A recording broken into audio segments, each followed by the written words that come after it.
আমি একটা লিখেছিলাম, আল্লাহু আকবার, আল্লাহু আকবার, আমরা পাপী গুনাহগার করি মোনাজাত, দুহাত তুলে দোয়া করি, করিও ক্ষমা। আল্লাহু আকবার, আল্লাহু আকবার, আমরা পাপী গুনাহগার করি মোনাজাত, গণতন্ত্র মা বেগম খালেদা জিয়া হসপিটালে পড়ে আছে দেখো জনগণ।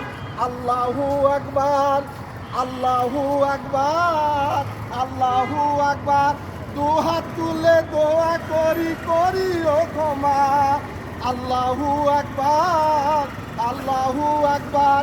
আসলে আমার বেগম মা বেগম খালেদা জিয়ার জন্য অনেক সংগ্রাম লড়াই করেছি 17 বছর, কিন্তু যাদের বিরুদ্ধে লড়াই করেছি সেই ফ্যাসিস্ট এখন বাংলাদেশ থেকে বিদায় নিয়েছে, কিন্তু আরেকটা ফ্যাসিস্ট বাংলাদেশে আবারও জন্ম নিয়েছে।